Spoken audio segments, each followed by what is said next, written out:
perkenalkan nama saya Hutagal Yohana Abelia dari Program Studi Teknologi Rekayasa Perangkat Lunak. Jadi di sini saya akan menjelaskan ataupun mempresentasikan tentang sejarah bahasa pemrograman. Jadi sebelum saya masuk tentang sejarah bahasa pemrograman, saya akan menjelaskan sedikit tentang apa itu pemrograman. Jadi, pengertian dari pemrograman adalah proses terperinci untuk membuat serangkaian instruksi yang logis dan runtut atau disebut kode yang dapat diikuti oleh komputer untuk melakukan tugas tertentu atau memecahkan suatu masalah. Jadi bisa dibilang bahwa pemrograman ini yaitu jembatan komunikasi antara logika manusia dan eksekusi mesin. Lanjut ada prosesnya. Pemrograman adalah siklus yang melibatkan 4 tahap. Yang pertama ada perancangan, yaitu mendefinisikan masalah dan merancang solusinya atau algoritma. Yang kedua ada pengodean atau coding, menerjemahkan solusi tersebut ke dalam bahasa pemrograman. Yang ketiga ada pengujian atau testing, yaitu menjalankan kode untuk mencari dan memperbaiki kesalahan. Dan yang keempat ada implementasi, yaitu menyebarkan program agar dapat digunakan. Jadi kesimpulannya itu pemrograman adalah seni dan sains untuk mengubah ide pemecahan masalah atau logika manusia menjadi serangkaian perintah atau kode yang dapat dieksekusi oleh mesin. Lanjut ke slide awal mula pemrograman. Jadi, yang pertama ada Charles Babbage atau yang biasa kita kenal sebagai Bapak Komputer, yang awalnya para masyarakat ataupun orang-orang mencari cara bagaimana untuk mengotomatisasikan perhitungan yang rumit. Jadi pada tahun 1822,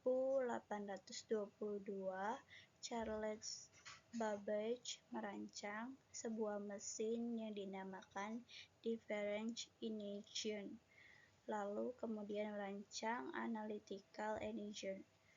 Mesin-mesin ini adalah kalkulator mekanis, bukan komputer modern, tetapi dirancang untuk menerima instruksi.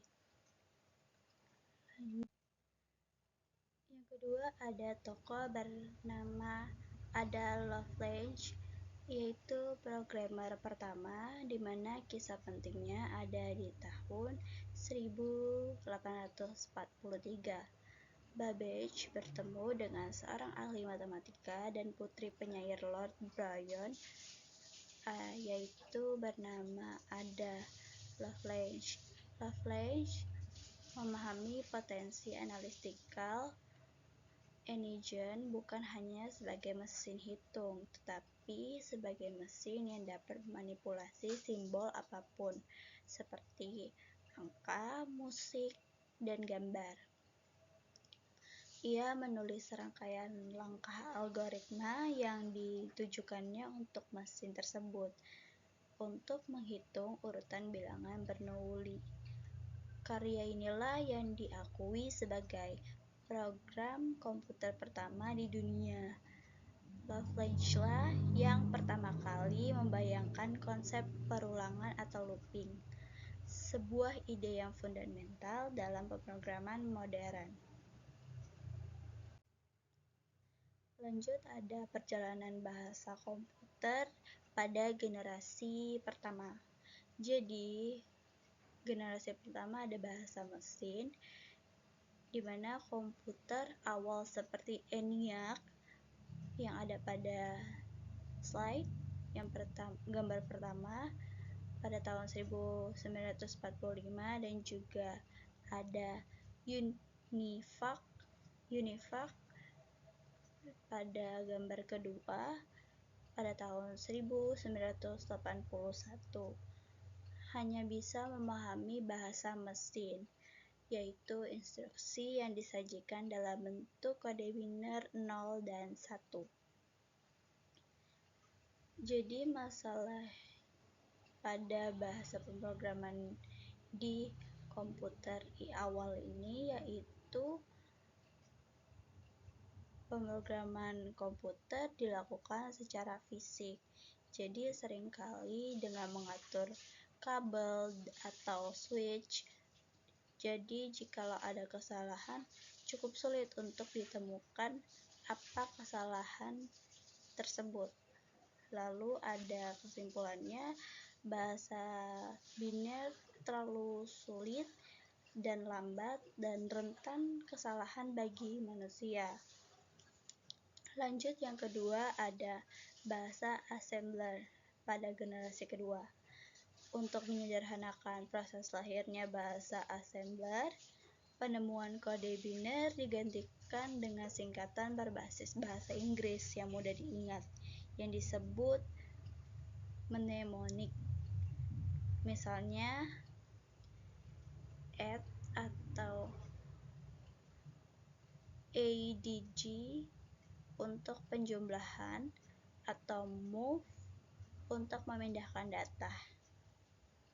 Lalu keuntungannya itu ada memprogram menjadi sedikit lebih cepat, tetapi masih dimiliki beberapa jenis komputer saja.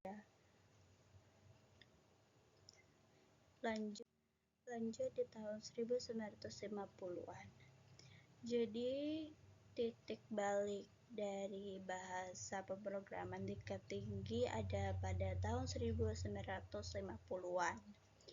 Komputer sudah semakin cepat, kuat, tetapi pemrograman masih menjadi hambatan terbesar.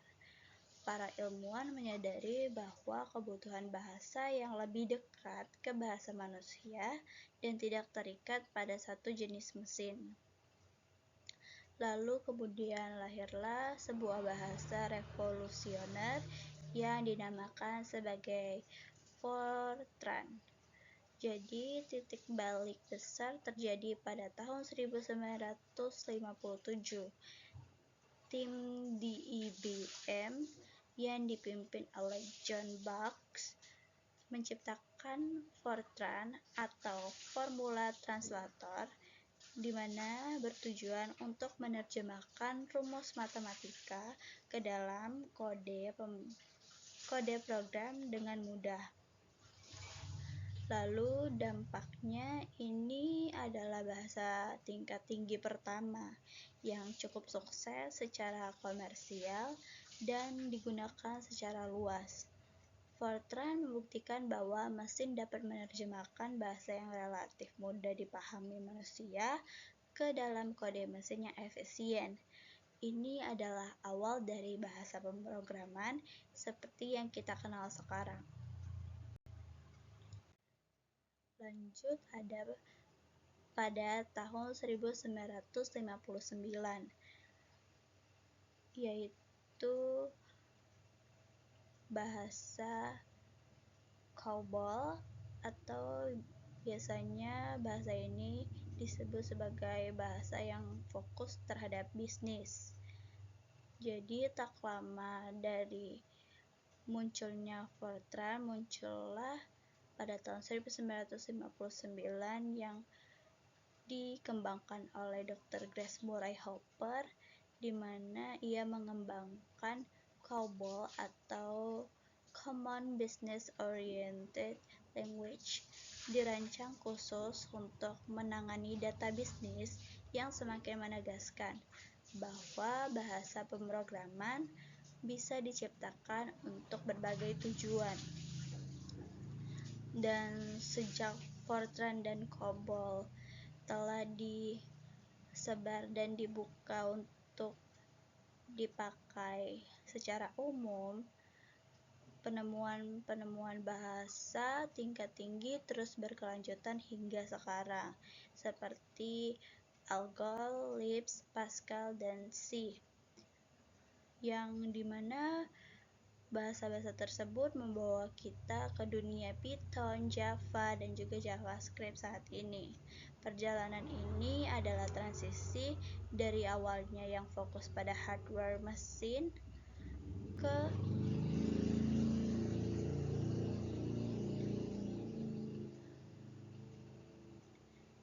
Jadi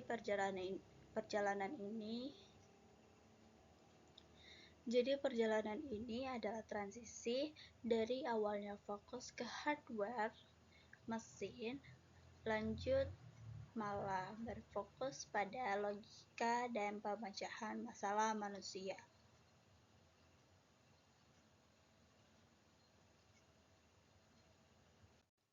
Lanjut ada di tahun 1980 sampai era modern.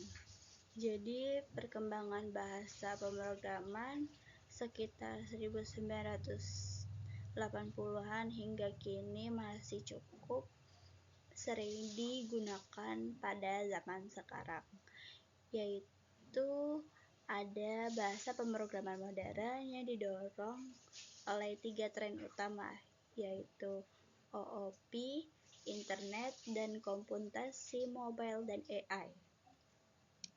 Jadi di era OOP pada tahun 1980-an, inovasi dimulai dengan C++ pada tahun 1983 yang memperkenalkan pemrograman berorientasi objek atau OOP, memungkinkan kode di organisasi menjadi objek. Ini menjadi standar untuk software besar dan game. Lalu ada di era internet.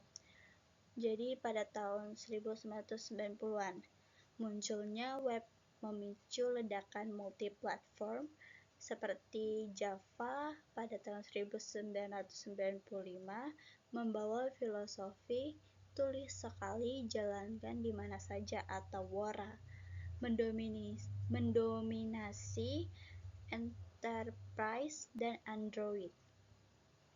Lalu ada JavaScript pada tahun 1995 juga menjadi penting untuk interaksi front-end web, sementara PHP pada tahun 1995 menjadi populer untuk server web dinamis atau WordPress.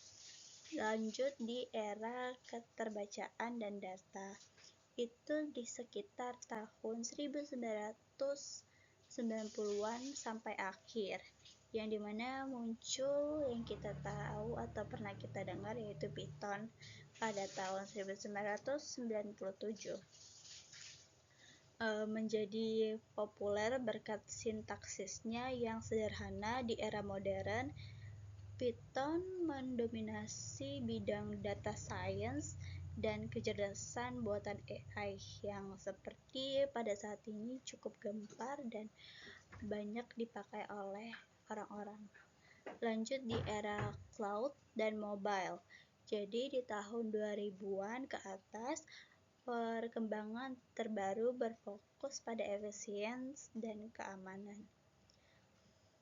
Jadi pada tahun 2009, Go atau Golang dirancang oleh Google untuk cloud computing dan kecepatan, sementara Swift pada tahun 2014 dan Kotlin pada tahun 2011 menjadi bahasa utama untuk pengembangan aplikasi iOS dan Android masing-masing. Jadi kesimpulannya bisa kita simpulkan bahwa pemrograman telah bergerak dari sekadar memberikan instruksi mesin menjadi menciptakan alat yang scalable dan cerdas, yang beradaptasi dengan kebutuhan mobile dan analisis data gelombang. Jadi cukup sekian yang bisa saya sampaikan. Jika ada kesalahan kata maupun ucapan, mohon dimaafkan. Dan semoga apapun yang saya sampaikan tadi bisa diterima oleh semua orang. Sekian dan terima kasih.